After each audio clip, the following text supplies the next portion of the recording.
Jadi, apakah teknologi blockchain itu? Mari cari tahu.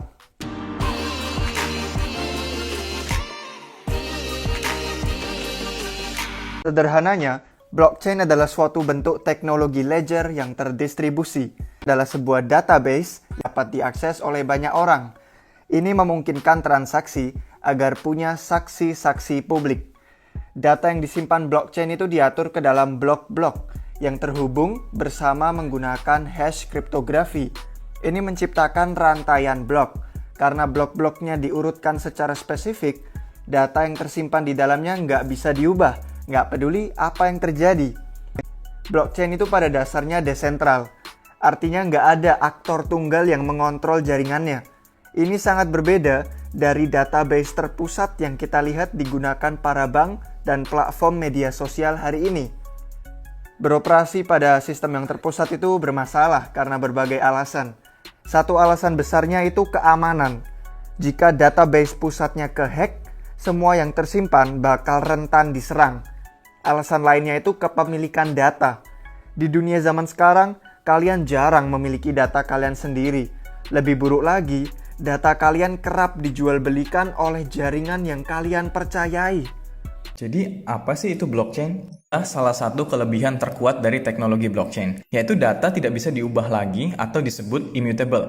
Data tersebut akan tercatat selamanya, yang akan membuat para penjahat itu mikir lagi untuk berbuat kejahatan. Pilar transparansi, artinya setiap orang bisa melihat data yang ada di dalam blockchain dan bisa memvalidasi kebenaran data tersebut. Itu hal yang mau gue tekenin adalah pilar desentralisasi lagi, artinya data bisa dimiliki oleh setiap orang. Jadi siapa saja yang qualified untuk berada di jaringan blockchain bisa memiliki data yang sama dengan orang lain yang berada di jaringan tersebut. Jadi, apa itu teknologi blockchain? Teknologi blockchain adalah suatu hal yang nggak bisa dihindari kalau udah ngomongin cryptocurrency.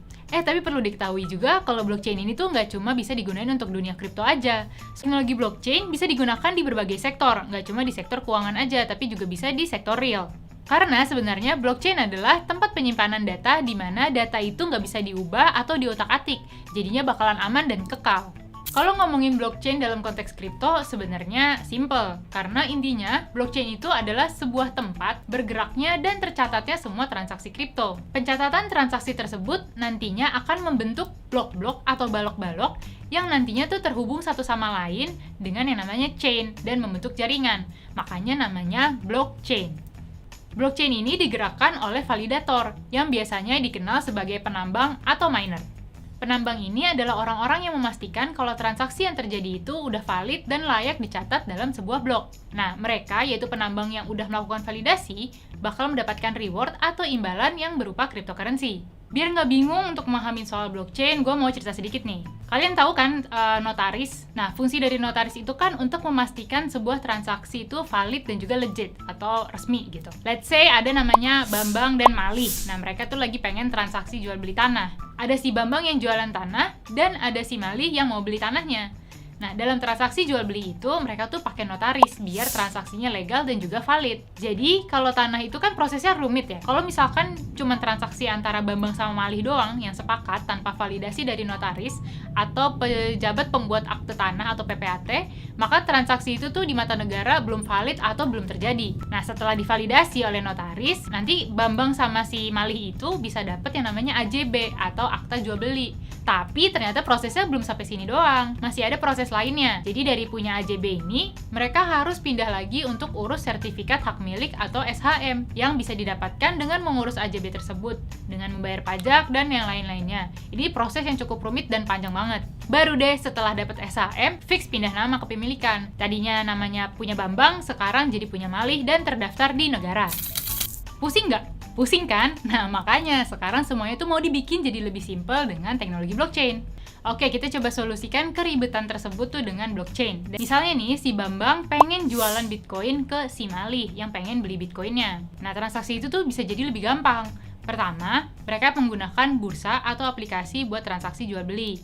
Si Bambang ini request buat ngejual dan si Malih nge-request buat beli. Nanti permintaan atau request transaksinya itu bakal langsung masuk ke dalam blockchain. Di dalam blockchain, request transaksi Bambang dan Malih itu langsung dilihat sama validator atau miner yang tadi udah gue jelasin. Kalau udah valid, nanti otomatis transaksinya akan tereksekusi. Malih dapat Bitcoinnya, dan Bambang dapat duitnya atau token lain yang digunakan oleh Malih buat beli Bitcoin. Kalau dijual beli tanah tadi, itu kan ada pihak-pihak lain, kayak ada pihak pajak, pihak pencatat, dan lainnya yang harus disamperin dan diurus dan dibayar, karena banyak banget lah pihak-pihak perantaranya yang harus dilewatin. Intinya ribet. Tapi, si Malih dan si Bambang nggak perlu urus pribadi ke sana kemari, karena semuanya tuh udah otomatis dari blockchain. Ini penting, terutama kalau mereka pakai DEX atau bursa yang terdesentralisasi, yang benar-benar nggak ada perantaranya. Kalau di contoh transaksi tanah yang tadi, pas si Malih udah dapat SHM-nya, dia harus daftarin lagi kan, biar tercatat sama negara dan semua orang tahu kalau tanah itu tuh udah punya Malih sekarang. Nah, kalau transaksi di blockchain udah nggak perlu lagi kayak gitu, karena semuanya udah otomatis dan langsung tercatat tanpa si Malih harus lapor secara manual bahwa dia udah punya Bitcoin yang dia beli dari Bambang. Jadi kayak gitu sebenarnya, simpel kan blockchain tuh.